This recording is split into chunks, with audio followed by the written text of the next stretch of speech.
You know who told me you shouldn't drop names? Who? Robert De Niro. Are you serious? Yeah, that's a joke.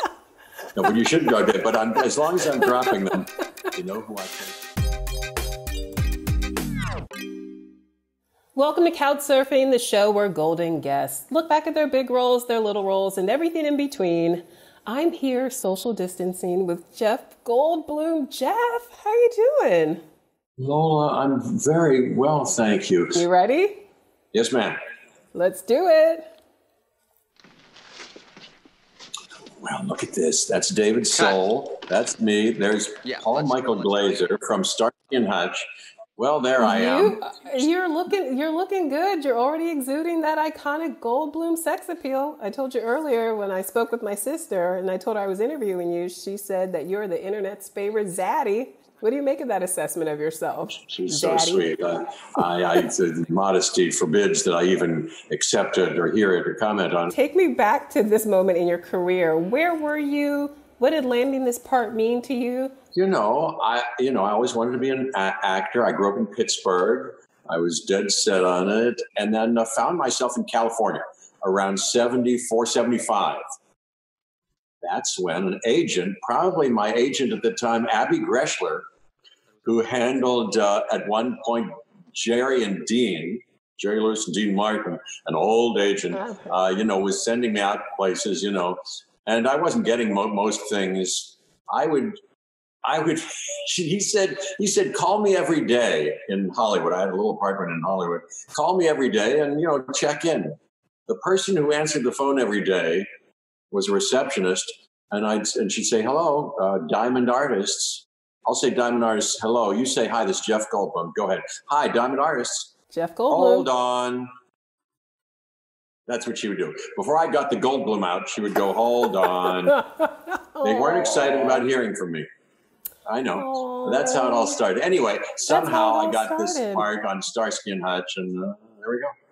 And the rest is history. All right, up next. Some kind of history, It's a good history. Harold, don't you have any other music, like from this century? There is no other music, not in my house. There's been a lot of terrific music in the last 10 years. Like what? The Big Chill, there's Joe Beth Williams, there's Kevin Kline, there is Glenn Close. Glenn Close and I are still pals. She's a dear one, not only one of the most fabulous artists in the world, but a dear person. She's very nice to my kids. I got a 5-year-old Charlie and a 3-year-old boy named River. She came and brought them clay, and she and her daughter came over to our house recently. I see her. I adore her. This film also featured one of the most popular soundtracks of the 80s. Do you have a favorite song from it? I love Aretha's Natural Woman. I love that scene. Well, I love Natural Woman too. I love all things Aretha Franklin. I met Aretha Franklin at some point, yes. In the last few years, it was a White House Correspondents' Dinner where I met Michelle Obama and President Obama, whom I was thrilled. I adore them both. And I was thrilled to be there. Aretha was there, and I got a chance to tell her, Mrs. Franklin, I just adore you. I've adored you all my life, and so I got a chance to tell her that. Yeah, and so I like that song. What did she say? How did she react? Movie. Well, she was grand and cool. She was cool. She was cool, but spectacular. I'm just. I do love her very, very much and love that music. Oh, boy, oh, boy. But I like also from the soundtrack Marvin Gaye. Mm-hmm. Bet you wondered how I know. I love all things Marvin Gaye, crazy. Yeah, we all do. Let's keep surfing. You ready? I'm ready. Okay. Ooh, I'm puking some donut flies sputum there. I apologize. Ooh, that is disgusting. It's okay. I mean, David Cronenberg films are known for their body horror, but this scene takes it to a whole another level. David Cronenberg, what a great Canadian treasure filmmaker he is. I saw him recently. Listen to this, at the Venice Film Festival. We ran into each other, hadn't seen each other for a long time, talked, and then my wife, Emily, found out how to get in touch with him secretly. I had a birthday party coming up this last year. It was just this last year. And just in our backyard, 20 people or something, who waltzes in at one point was David Cronenberg. He had gotten into. I love that story. She'd gotten into juggling, and he came and he was very sweet. We caught up on everything. I want to talk about The Fly because it was a real game changer for your career, which, it really took off after this film. Why do you think it resonated with audiences? Even Muhammad Ali was a fan. Do you know about that? Here's what happened. I have loved the champ all my life. Then I ran into him, and he was already a bit, in his later cycle with his lovely wife. And I went up to him and I said, "Oh, champ," I said, "I have adored you so much, and it's so nice to meet you. It just means so much." And he said, "Jeff Goldblum, you scared me." What do you mean? His wife said he saw The Fly recently, and he really enjoyed it.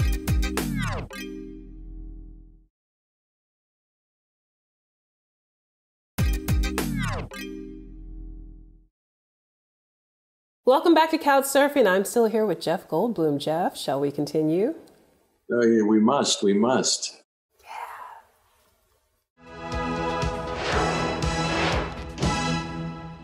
It was easy, There I come out of the hair removal pod or whatever I'm in at the beauty parlor. There's Gina Davis.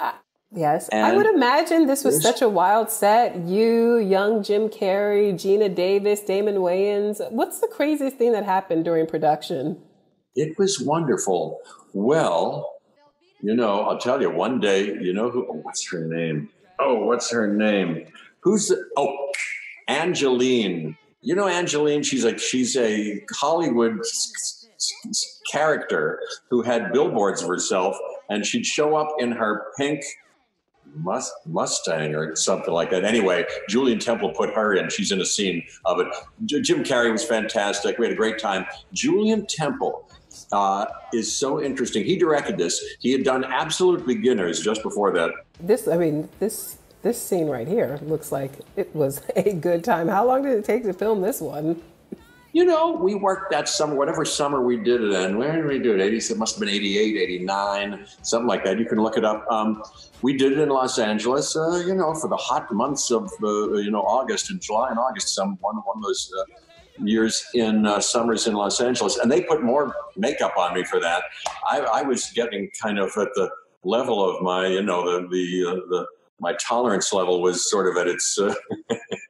But I was sitting in that chair, and we had in these hot months, I had this hairy suit. We all had these hairy suits on, rubber suits that we had to put on. And then they would just spend a lot of time spray painting with one of those kind of, you've probably had this, what's it called? Airbrushing, yep. Where they kind of blow some stuff on you. Well, this very artistic lady did some, stripes and made my face look like a fur face. All right, let's keep surfing. Up next. Okay. Okay. Right. Okay, now freeze your hand. Don't move. I'm going to do the same thing. Start with the same place again. Yeah. So this is Jurassic Park. Yes. Laura Dern and I, me doing that little thing with her there. We're in this movie together now that I'm here to do called Jurassic World Dominion. I just shot one day so far as we sit here right now, yesterday. And it was how's it going?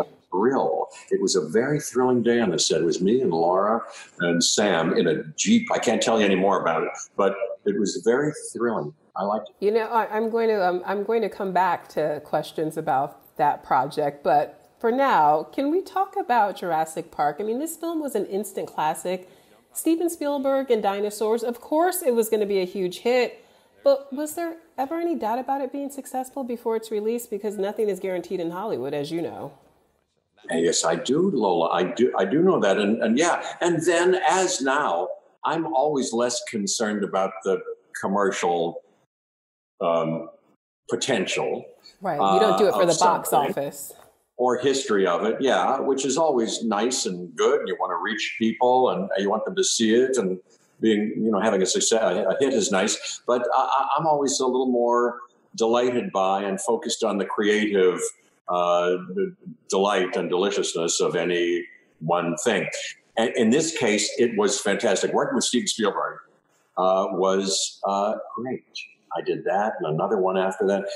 He's just so enthusiastic and brilliant and creative. You just learn a lot from him and from all those actors. It was a delicious experience. But it caught on, didn't it? People liked it, and they still seem to like it. And here we are still doing movies.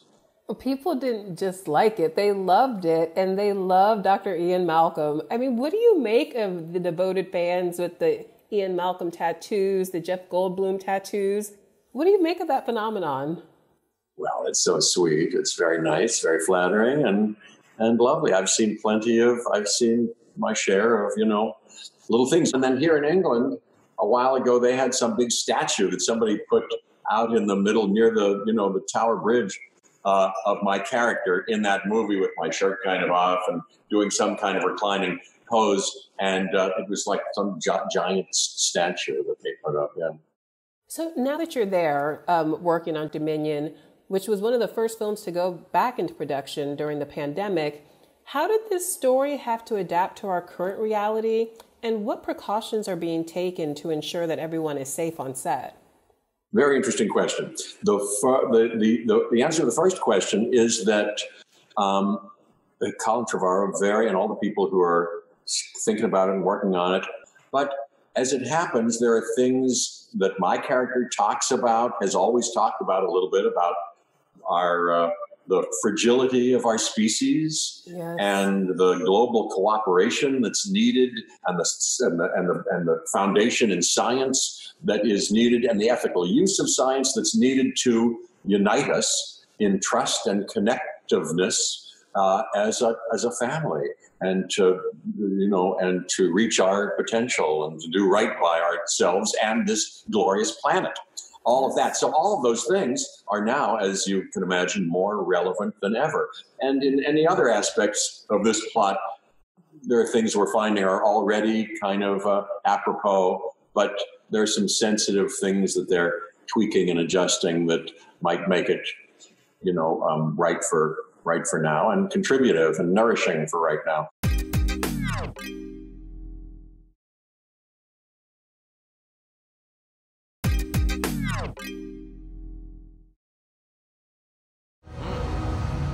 Shaky, huh? I was going to do this the whole way. Just make sure your seat backs and tray tables are in their upright and locked position. Yeah. Is it? That is the great Will Smith, and this is a little picture called Independence Day. Not a little picture. Not a little picture. You've now appeared in two of the biggest blockbusters of the 90s. Did being box office gold ever get to your head, though? You seem fairly modest, very modest, in fact, but I have to wonder.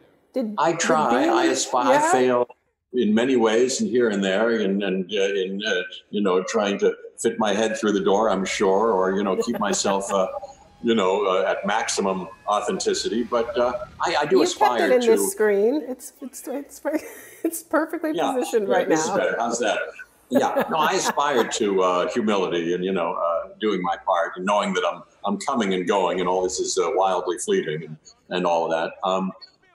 But that was a good picture to be part of. It was a very lovely experience. Will Smith, of course. Hey, you know what they did? During the publicity period, there was a Super Bowl happening. I'm a football fan. He is. I'm a Steelers fan, from Pittsburgh.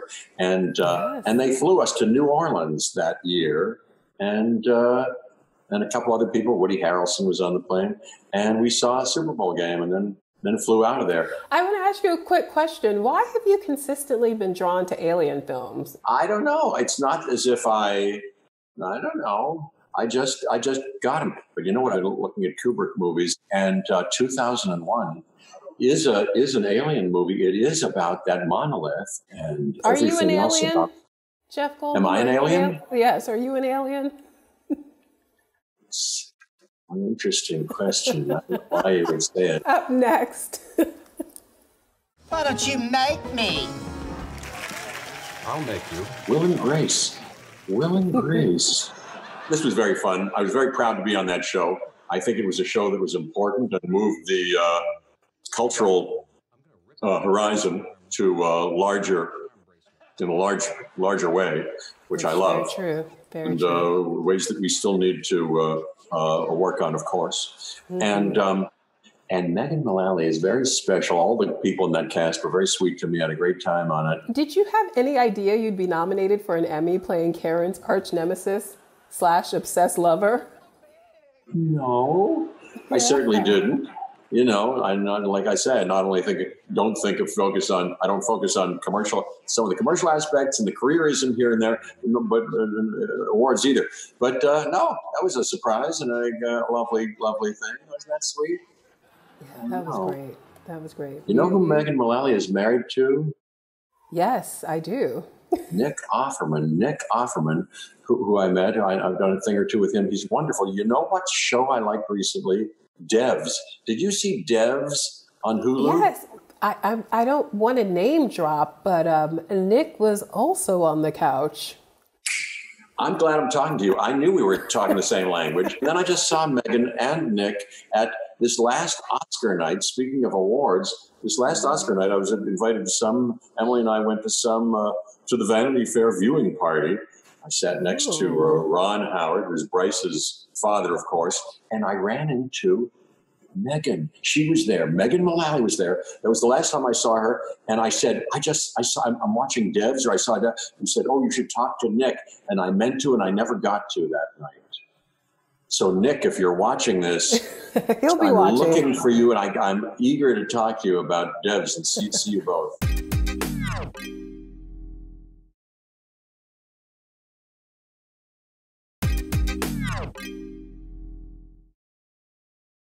Welcome back to Couch Surfing. I'm still here with Jeff Goldblum. Jeff, you ready to keep surfing? I sure am. I could just stay here forever and ever and ever. Yay! I suggest that we immediately bring this matter to the attention of the municipal inspector, so that there can be absolutely no question.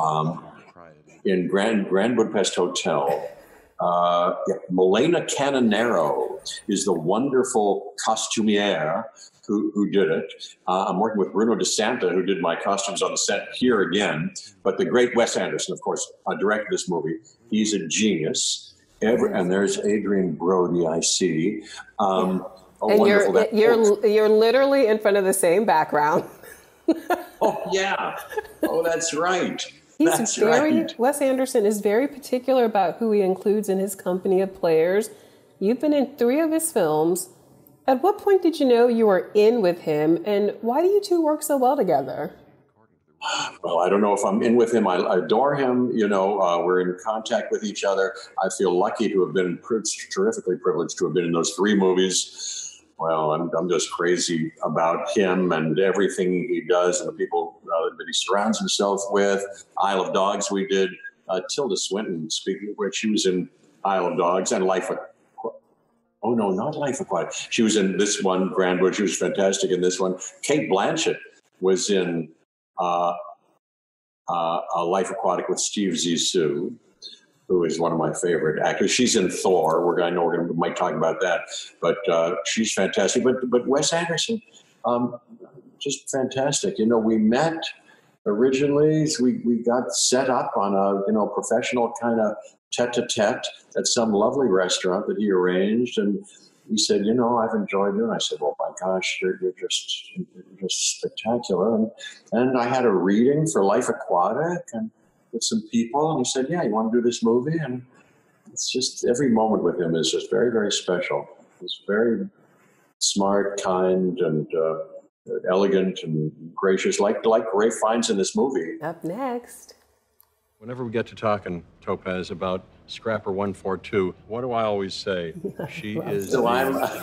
There's Rachel House, who's a wonderful cohort of Taika Waititi's, has worked with him in several movies. He's a brilliant man, a very enjoyable comic force, unique in all the world. Working on this was fantastic. We improvised a lot. He fools around, I fooled around. We did a lot of fun things on it. But Cate Blanchett is in this, isn't she? She plays Hela, that... is powerfully, cosmically powerful, witchy woman. She's so good. I'm deeply starstruck with her. She's spectacular. But you're spectacular. And one of the many great things about your career is your versatility. We never know where you're going to show up. How have you gone about choosing your projects over the years?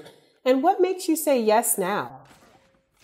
Good question. You know, well, I'm just very lucky. I've been lucky from the start or something. Well, I know when I was a kid, I was possessed by some kind of seed of passion or crazy inflammation of some kind that made me, write on my steamy shower door when I was in high school every day, please God, let me be an actor. And then I'd wipe it off because it had to be a secret. So I was deeply, hungering and yearning for this kind of life in acting, whatever I thought it was. And maybe that drew opportunity to me, or I was just plain lucky. But I certainly was lucky to work with good people early on in different things before I had no strategy and still don't really. It's just I go with my instincts and what appeals to me. And now, now I've got a family and kids whom I love being home with. So it feels like it has to be very worthwhile to me now. But it's really the same seeds of why I ever did it, which is a kind of an adventure of passion and creative romance. I was always romantic about this idea of trying to make interesting things and beautiful things and be myself in some way and play and be playful and live a full creative life in some way. So I'm still hot on the trail of that kind of thing. And I'm disciplined too. I practice my piano every day and I feel like I'm on the brink of my best acting, too. I'm enjoying it more than ever. So being special, like I say, means working with people who I really admire, who I feel like the creative collaboration, so to speak, is going to be fun. Jeff, you've been an absolute blast, an absolute dream. Thank you so much for taking a surf down memory lane with me. I've had a wonderful time. I've had an absolutely wonderful time, Lola. Thank you. I can't thank you enough. You're wonderful, and I've enjoyed this no end. Thank you for letting me do this. Thank you so much, and I'll see you next time on Couchsurfing, gang. Bye. I can't wait. I'll see you next time. Thanks.